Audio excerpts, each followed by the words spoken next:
रेखा का होता है कोण। सबसे पहले लाइंस की, तो आपने इसके क्या क्या चीजें होती हैं, पॉइंट, रे, लाइन सेगमेंट, है ना। तो पॉइंट क्या होता है, तो पॉइंट के बारे में पढ़ा था। पॉइंट को बोलते हैं बिंदु, यानी a point is a mark of position. Point क्या है, एक प्रकार का बिंदु, एक डाट है जिसकी ना लेंथ होती है, ना ब्रेथ होती है, ना ही इसमें थिकनेस होती है, यानी ना इसकी लंबाई है, ना चौड़ाई है, ना ऊंचाई। इसको एक डाट के द्वारा ए बी सी के द्वारा हम रिप्रेजेंट करते हैं। तो पॉइंट का मतलब होता है बिंदु, ठीक है। पॉइंट से मिलकर आपकी बनती है line. A line is a collection of points along the endless straight path। मतलब रेखा, रेखा का मतलब, लाइन का मतलब रेखा। रेखा क्या होती है, a group of points, बिंदुओं के समूह से, व्यवस्थित समूह से जो एक स्ट्रेट लाइन बनती है, इसी को बोलते हैं लाइन। लाइन को क्या बोलते हैं, a line is a collection of points। Line जो है वो कलेक्शन है, कलेक्शन का मतलब ग्रुप, समूह। किसका समूह है, ऑफ पॉइंट, बिंदुओं का कलेक्शन है, along an endless। endless का मतलब होता है बिना समाप्त हुए एक पाथ। इसीलिए लाइन को बेटा दोनों एरो के द्वारा दिखाया जाता है, यानी आप लाइन को दोनों साइड। तो लाइन क्या है, a collection of point is called line।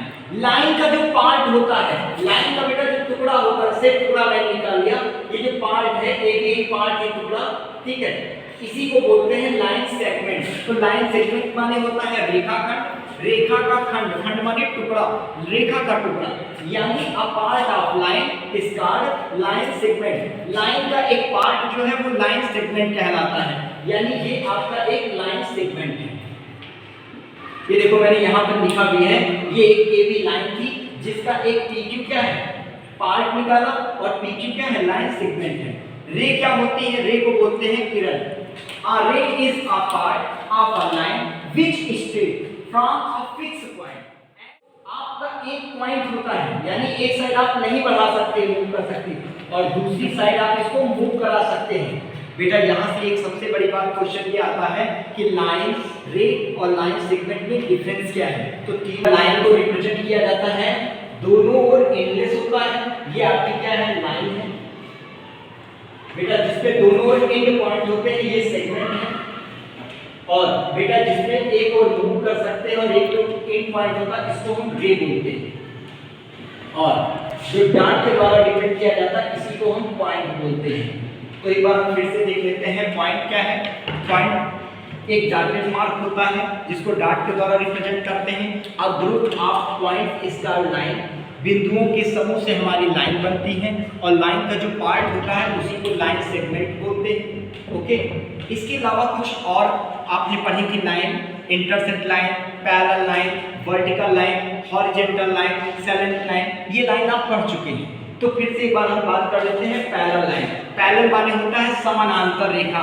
ऐसी दो रेखाएं जिनके बीच में समान अंतर हो, उसे हम बोलते हैं पैरेलल लाइन। जैसे ट्रेन की दो पटरियां हैं, उनके बीच में अंतर क्या है, सेम टू सेम है, तो वो पैरेलल लाइन है। या हमारा बोर्ड है, तो बोर्ड की ये वाली लाइन बेटा देखो और ये वाली लाइन देखो, ये कभी कहीं नहीं मिलेंगी, चाहे जितना बढ़ा लें, ठीक है। चाहे इधर का ये पोर्शन देखो, ये पोर्शन देखो, कितना भी आप इसको बढ़ाते जाएं, ये कभी भी नहीं मिलेंगी। और इनके बीच की डायरेक्शन क्या है बेटा, चाहे यहाँ पर आप मैच करो, चाहे यहाँ मैच करो, चाहे यहाँ मैच करो, या कितना भी इसको बढ़ाओ, ये कभी भी सेम के अलावा चेंज नहीं होगी। मतलब इनकी डायरेक्शन, पोजीशन सब कुछ सेम टू सेम रहेगा। हाँ, डायरेक्शन बदल सकती है, अगर आपने इधर ऐसे कर दिया तो ये भी उसी अकॉर्डिंग मूव करेगी। ट्रेन की दो पटरियां देखो तो सीधे सीधे समांतर चलती है, जैसे भी मूव करती तो वैसे दूसरी पटरी मूव कर जाती है। या रोड आप चलते हैं तो रोड के दोनों किनारों को देखो, कभी नहीं मिलते, ठीक है, वो पैरेलल है। तो पैरेलल का मतलब क्या हुआ, समानांतर रेखा। ऐसी दो रेखाएं जो कभी भी ना मैच करें, और अगर वो मैच कर जाती हैं, मिल जाती हैं, तो उन्हीं को हम बोलते हैं तिर्यक रेखा, यानी इंटरसेक्ट लाइन। जब दो रेखाएं आपस में मिलती और जिस पॉइंट पे मिलती वो इंटरसेक्ट पॉइंट कहलाता है। तो बात समझ में आई। पॉइंट रे क्या है, parallel line, intersecting line, vertical, horizontal line. उनकी कुछ प्रॉपर्टीज है, ठीक है। जैसे आपको पता है कि एक पॉइंट है, कोई पॉइंट दिया गया है, आपसे पूछा जाए एक पॉइंट से कितनी लाइन खींची जा सकती हैं, तो आपको पता होना चाहिए अगर एक पॉइंट दिया गया है तो एक पॉइंट से आप बहुत सी लाइन खींच सकते हो, कितनी भी लाइन आप खींच सकते हो, ये सब लाइन है, कितनी भी लाइन खींच सकते हो। यानी हम कह सकते हैं कि एक पॉइंट दिया गया, एक पॉइंट से इनफाइनाइट लाइन खींची जा सकती। यही मैंने पॉइंट यहाँ पे लिखा है, infinite number of straight line can be draw through a point. एक बिंदु के द्वारा इनफाइनाइट लाइन खींची जा सकती है। लेकिन फिर क्वेश्चन आ जाए, जब एक पॉइंट से इनफाइनाइट लाइन खींची जाती है तो दो बिंदुओं से कितनी रेखाएं खींची जाती हैं? यानी दो पॉइंट अगर दे दिए जाएं तो दो पॉइंट से कितनी रेखाएं खींची जा सकती? जब एक पॉइंट से इनफाइनाइट लाइन खींची जा सकती है तो दो पॉइंट से कितनी खींची जा सकती? तो बेटा दो पॉइंट से ओनली वन लाइन खींची जा सकती है। ये एक पॉइंट से इनफाइनाइट लाइन, जबकि 2 पॉइंट से ओनली वन रेखा खींची जा सकती है। तो सेकंड पॉइंट आपका क्या कहता है? One and only one line found through two distant point in a plane. अगर एक प्लेन पर दो पॉइंट दिए जाएं तो इनसे मात्र एक रेखा खींची जा सकती है, जबकि एक पॉइंट अगर दिया जाए तो इससे इनफाइनाइट रेखाएं खींची जा सकती हैं। तो ये था आपकी लाइन और लाइन से संबंधित कुछ प्रॉपर्टीज। अब हम बात करते हैं एंगल्स। आपका टॉपिक है एंगल। एंगल का मतलब होता है कोण, ठीक है। कोण क्या होता है? तो आपने पढ़ा two rays having the same interior point form an angle. यानी जब दो रे क्या होती है? जिनमें एक एंड पॉइंट होता है, एक एंड रेस।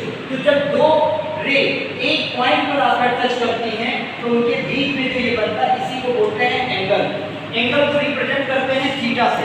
यहाँ पर देखो मैंने एंगल दिखाया है, तो जिस पॉइंट पर आकर मिलती हैं, जिस पॉइंट पर दोनों लाइन आकर मिलती हैं, ठीक है, या जहां से शुरू होती है, भाई ये है तो इन पॉइंट से शुरू होगी, है ना, तो इसी को बोलते हैं वर्टेक्स।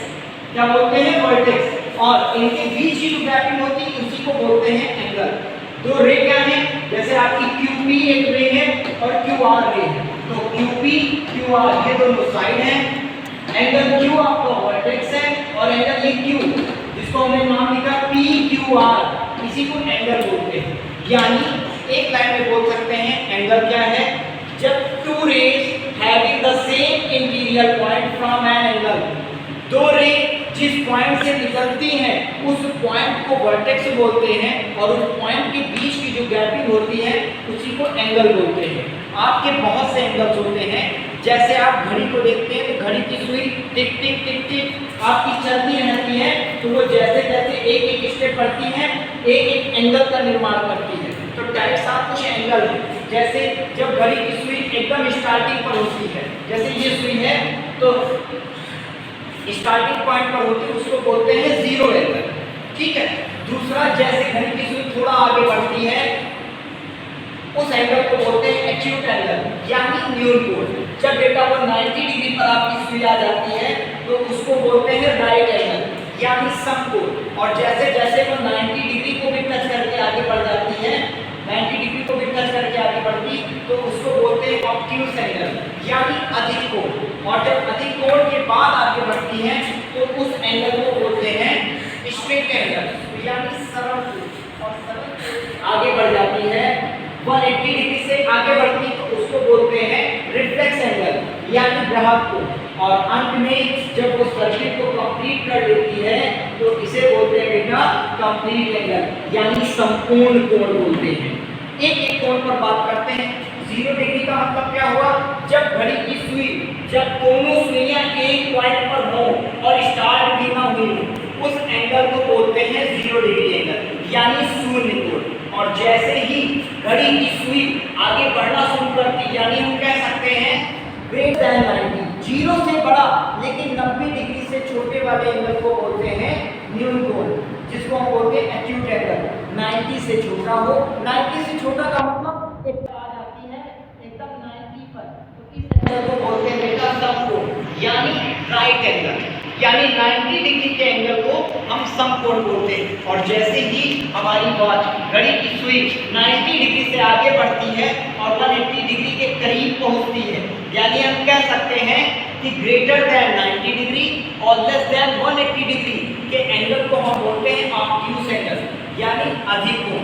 और जब बेटा 180 डिग्री का एंगल कंप्लीट कर लेती है हमारी सुई, तो उसको बोलते हैं स्ट्रेट एंगल, सरल कोण। और जैसे ही 180 से आगे बढ़ती यानी ग्रेटर देन 180 लेस देन 270 भी बोल देते हैं, ठीक है, यानी 180 से बड़ा और 360 से छोटे वाले एंगल को हम रिफ्लेक्स एंगल बोलते हैं। और फिर आ जाता है कंप्लीट एंगल, 360 डिग्री के एंगल को कंप्लीट एंगल बोलते हैं।